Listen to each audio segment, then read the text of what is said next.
Satu ketika Ummu Salamah tanya, "Ya Rasulullah, mana lebih utama ya Rasulullah, bidadari syurga ataupun wanita dunia?" Kalau kita ditanya soalan tu agak-agak mana lebih utama?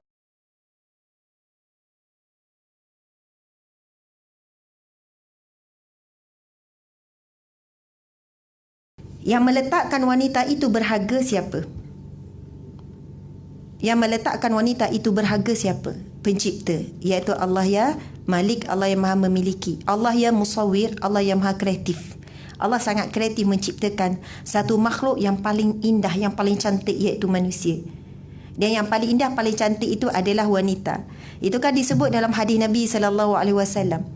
Ad-dunya mata'un, dunia ini perhiasan. Wa khairu mata'iha, dan sebaik-baik perhiasan dunia itu al-mar'atu salihah, wanita yang solehah. Kita ni wanita solehah tak ni? InsyaAllah. Ayat insyaAllah tu macam tak yakin kan? InsyaAllah. Itu je lah ayat selamat. Jadi kita tak boleh berdiri di atas ragu-ragu. Tak boleh. Kita kena cek tengah hari ini adakah kita mempunyai ciri-ciri wanita yang solehah, yang sampai diangkat sebagai sebaik-baik perhiasan pertama, yang sampai diangkat akan menjadi ketua bidadari di syurga Allah Subhanahu Wa Taala. Pada satu ketika seorang sahabat, bukan sahabat, isteri Nabi SAW, iaitu Ummu Salamah, tanya kepada Rasulullah sebab mendengar tentang cerita bidadari syurga yang sangat indah dalam Al-Quran sebut, dalam hadis Nabi sebut. Sampai satu ketika Ummu Salamah tanya, "Ya Rasulullah, mana lebih utama ya Rasulullah, bidadari syurga ataupun wanita dunia?" Kalau kita ditanya soalan tu agak-agak mana lebih utama? Kita ke bidadari syurga? Oh, yakin tu kan kita. Rasulullah menjawab, sesungguhnya wanita dunia, iaitu tapi wanita yang solehah, lebih utama kedudukannya daripada bidadari syurga. Malahan wanita-wanita yang solehah yang sedang berada di muka bumi ini, yang meninggal dan sebagainya, manusia biasa seperti kita ni, sentiasa dicemburui oleh bidadari syurga. Mereka sangat cemburu sebab mereka dah lama duduk di syurga. Kita ni baru nak masuk, tapi masuk-masuk kita jadi ketua dia. Kita jadi ketua bidadari di syurga. Subhanallah. Hidup kita kat dunia ni sekejap. Pada lama 60, 70, 80. Betul kan? Sangat berbaloi kalau kita betul-betul korbankan diri kita. Kita berusaha untuk jadi isteri yang solehah, wanita yang solehah. Jadi wanita yang sebagaimana Rasulullah sebut sekian-sekian. Sangat berbaloi, kita akan bahagia selama-lamanya di syurga Allah.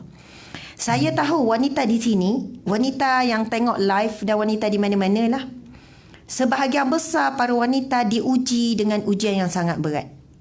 Dan ramai wanita diuji yang paling berat daripada suaminya, daripada anak-anaknya, daripada rakan sekerjanya. Maksudnya manusia lah yang menguji.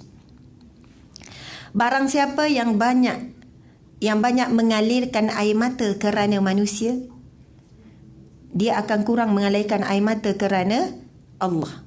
Siapa yang banyak mengalirkan air mata kerana makhluk, manusia, kereta tercalar, rumah ni, apa-apalah masalah bab-bab dunia ni, berhati-hati sebab kita bimbang kita akan kurang menangis kerana Al-Khaliq, iaitu kerana Allah.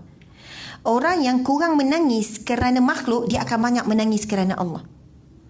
Jadi tolong ya perempuan-perempuan, wanita-wanita, ujian takkan lari. Kita tak boleh minta kita tidak diuji, tidak. Itu jalan menuju ke syurga Allah adalah jalan ujian. Yang kita boleh minta dengan Allah adalah hati yang kuat. Allahumma ja'alna minas sabirin. Ya Allah, jadikan aku orang yang sabar. Ataupun kita menyeru nama Allah Asma'ul Husna, Ya Sabur, Ya Sabur, Ya Sabur. Nama Allah kan? Ya Allah yang maha penyabar. Yang paling sabar adalah Allah. Allah sangat sabar dengan kita. Allah dah bagi semua yang kita perlukan. Tapi mulut kita tak pernah berhenti mengeluh. Kalau kita dengar anak kita mengeluh, suami kita mengeluh, kita dah masak special, tiba suami mengeluh, kenapa terlebih masin? Awak ni tak bersyukur ke? Mujur saya masak. Orang lain tu, isi orang lain tak masak. Contoh, kita tak boleh nak mendengar keluhan manusia terhadap kita, betul kan? Tetapi Allah saban hari mendengar keluhan kita. Sedangkan Allah yang Malik, yang memberi semuanya kepada kita. Sebab itu bila kita lemah, jangan minta, Ya Allah selesaikanlah masalah, ringankanlah. Kita minta, Ya Sabur, Ya Sabur, Ya Sabur. Seru nama Allah, berikan aku kesabaran. Subhanallah, Masya Allah. Saya nak bagi tahu para wanita di luar sana, kita perlu ada satu motivasi yang kuat. Ya Allah, aku mahu berhenti menangis kerana makhluk. Siapa yang banyak menangis kerana makhluk bersedia untuk menderita seumur hidup. Ada wanita dia dah tak alihkan air mata dah kerana suami ke, kerana anak ke. Sebab apa? Allah dah beri rasa apa? Indah dan seronoknya menangis kerana Allah Subhanahu Wa Taala. Wanita sinonimnya dengan air mata. Sikit-sikit nangis, sikit-sikit nangis. Sekarang tolong tanya, ya wanita yang solehah itu, dia bijak mengalirkan air mata untuk apa? Sebab air mata dengan wanita tak boleh dipisahkan. Beri satu kekuatan kepada hati kita. Kadang-kadang sebut, ya Allah bantu aku untuk tidak menangis lagi hal-hal dunia. Sebab hal dunia, selagi mana kita hidup di dunia, memang kita akan diuji dengan dunia. Subhanallah, Masya Allah. Alhamdulillah. Jadi para wanita sekalian, menangis itu bukan tanda lemah. Menangis itu tanda kuat. Dan menangis itu adalah sifat para Nabi. Menangis itu sifat para wali Allah, para sahabat, orang-orang soleh. Nabi Yaqub menangis sampai buta mata setelah terpisah dengan Nabi Yusuf. Menangis sampai buta mata. Kerinduan kepada anak yang tercinta. Kalau kita faham daripada cerita tu, Nabi Yaqub menangis sebab terpisah dengan anak. Hal dunia, betul kan? Tetapi dia menangis itu kerana Allah. Jadi kalaulah kita menangis, kecil hati dengan suami tak bagi hadiah birthday, lupa birthday kita, contoh tu, penangis kan perempuan kan? Lepas tu bagi mesej kat suami, awak memang tak sayang saya. Kenapa pula? Kalau awak sayang saya, mesti awak ingat birthday saya. Itulah ukuran kita yang sangat rendah kan? Subhanallah.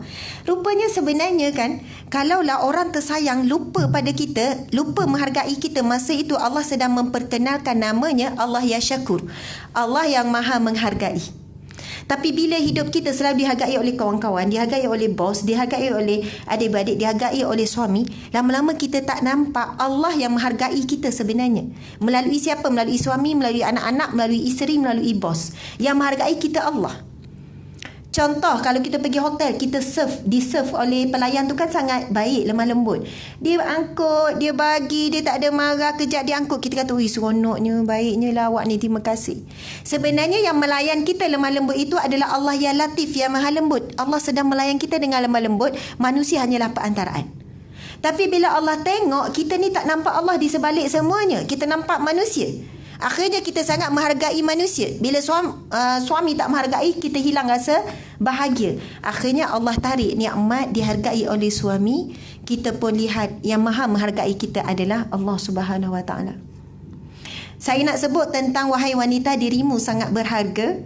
Yang pertama, para wanita sekalian, kitalah yang patut menyayangi diri kita sendiri. Kitalah yang patut menghargai diri kita sendiri. Sebab ramai wanita tak faham, dia rasa dia tu dihargai apabila manusia menghargainya. Betul atau tidak?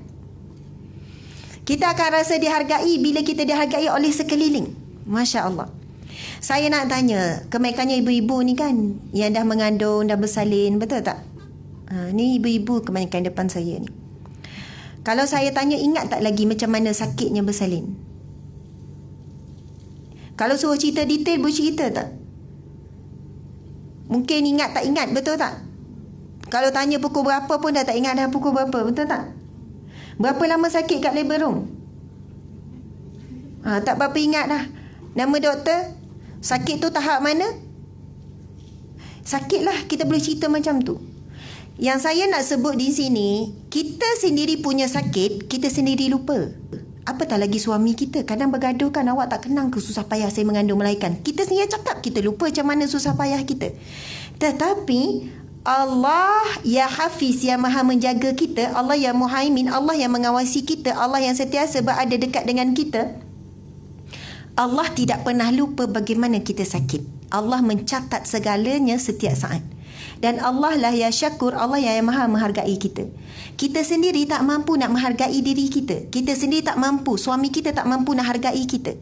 Tetapi setiap pengorbanan kita, walaupun satu zarah, walaupun satu saat, akan dihargai oleh Allah Subhanahu Wa Taala di akhirat kelak. Subhanallah. Kan Allah berfirman dalam Al-Quran, setiap kebaikan walaupun sebesar biji zarah akan diberi ganjaran. Manusia tak tengok kalau sebesar biji zarah. Kita pun tak tengok.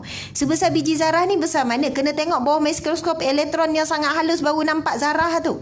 Nak kata sekecil itu, perbuatan kita yang sangat kecil, yang sangat remeh, Allah nilai semuanya. Kita sendiri pun tak menilai kadang-kadang apa kebaikan kita. Masya Allah.